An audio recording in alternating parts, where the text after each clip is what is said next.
Պարոն Մանուկյան, գրեթե բոլոր դատարանների բակերում ձեզ հանդիպում ենք, տեսնում ենք, բայց այսօր պարզվեց այն դատականիստերին, որոնց մասին մենք տեղեկացվում էինք, որ այո, քաղբանտարկյալներին վերաբերող պրոցեսներ են, այսօր ըստ Գալյանի պարզվեց, որ մենք չունենք Հայաստանում քաղբանտարկյալներ, իսկ որպես այսպես վկա բերվեց ԵԽԽՎ վերջին զեկույցը, որի վերաբերյալ քննադատություն է հնչեցրել ընդդիմությունը։ Ինչ է ասում Գալյանը եւ ովքեր են մեր հոգեվորականները, եթե ոչ քաղբանտարկյալներ եւ ոչ միայն նրանք։ Սրբի Գալյանը չգիտեմ, տեղյակ է թե չէ, բայց ԵԽԽՎ-ն ունի բանաձև, տարիներ առաջ մշակած բանաձև, որտեղ չափորոշիչներ է սահմանել քաղբանտարկյալի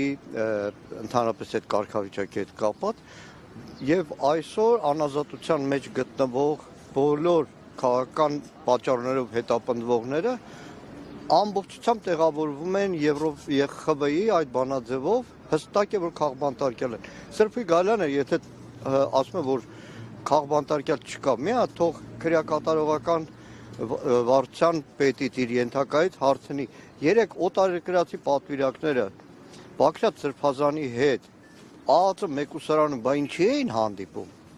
Ինչի էին հանդիպում։ Ինչ վերաբերվում է ԵԽԽՎ-ի վերջին բանաձևին մեր գործընկերների շատերը շատ հստակ արձանագրել են։ Մենք այսօր Հայաստանում տեղի ունեցող գործընթացների դիտորդ ունենք կուրացած Եվրոպա, եվրոպական կառույցներ, որոնք ամեն ինչ անում են, ներքաշված են Հայաստանի ընտրական գործընթացներում, Թուրքիան ու Ադրբեջանն էլ վերադիր, եւ ամեն ինչ անում են, աչք են փակում բոլոր անօրինականություններին, միայն իրենց սրտի քաղաքական ուժի վերարտադրումն ապահովելու համար։ Պարոն Մանուկյան, ես ուզում եմ այսպես մի քանի արձանագրումներ անել, չսպասելով այսպես դատական վերջնական ակտերի, այսօր Արդարադատության նախարարը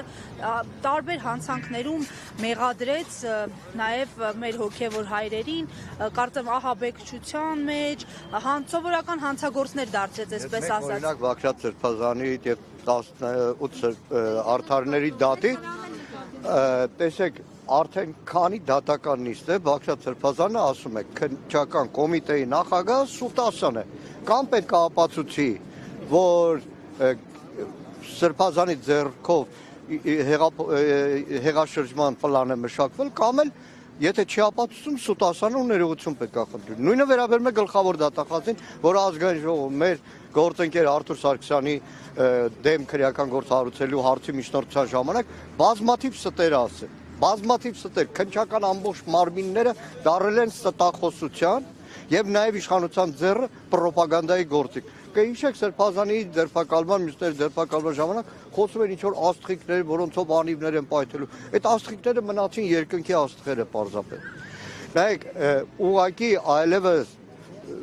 հոգնում ես այդ թեմայով խոսել, բայց այնքան անարժանապատիվ են, այնքան ստորացած են, այնքան ստրկացած են, այնքան տրաֆիկինգի զոհ են դարձած այդ բոլոր քննչական մարմինները, նույն շաբաթօրվա կատարվողը, երբ որ Սրբազանների դեմ հարուցվեց քրեական գործ։ Նույն Սուրեն Պապիկյանի որոշումը, ամսի 6-ին գալու է հանձնաժողով, անուն առանուն ասելու է մեն զինվորականներին, որոնք իրենց ուսադիրները ոտի տակ են տվել, թուլամորտները, որոնք գնդերեսներին ստիպում էին վեապարի դեմ հայտարարություններ անել։ Անուն առանուն եմ ասելու։ Անուն առանուն է, թող ամաչեն իրենց բոլոր այն նախկին գործընկեր զինվորականներից, նահատակներից թող ամանչեն։ Այսօր քահանաների, գնդերեսների բանա, ցենզուրա են իրականացնում։ Պարոն Մանուկյան, ուզում ենք քննչական կոմիտեն հնարավորություն տան քննչական մարմիններին, որպեսզի կառավարության կազմի մեջ հայտարարություն ասել։ Ինչ ասել։ Քննչական մարմինները բացառությամբ դատախազության, որ անկախացնի հնարավորություն են ցանկանում տան, որպեսզի ենթակա լինի կառավարությանը։ Դե հա Նիկոլ Փաշինյանի կասումը մի քիչ բանա, վերարկուի է դառնալու կամ չգիտեմ, զոնտիկ է դառնալու։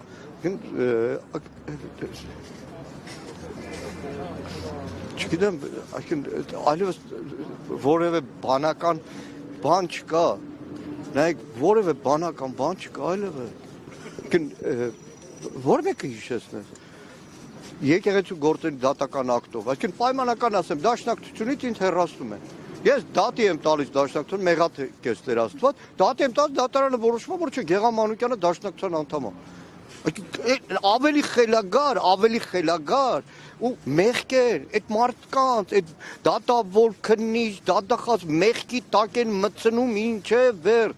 Իրանց ծերուններով են մեղքի տակ մտցնում։ 37 թվին էջմիածնում վեհապար խեղտողները այն տառապանքը որ ունեցել է թող նայեն հիշեն դա։ Դե եթե կազմակերպի որոշումները չեն ընդունում կարգավորիչները։ Տենց սելջուկներ ու թաթարներ ու մոնղոլներ ու բոլշևիկներ են տեսել, որ եկել անցել են մոռացվել են։ Շնորհակալ եմ։ Միջած գալիս ենք Բաքրատ Սրբազանի մոտից։ Պատգամներով են։ Լավ էր։ Ինչ ապո։ Երեք եվրոպացիներ ասել են մենք մտածում ենք որ հատված ձեզ կտեսնենք, բայց ապշած ենք։ Արշակ Սրբազանին։ Չէ, ցավոք սրտի Արշակ Սրբազանի տեսակցությունները դատարանը Սահմանափակել։ պլանի համար սահմանափակել է, այսպես Մկրտիչ Սրբազանին էլ ամսի 15-ից նոր միայն բաց կլինի։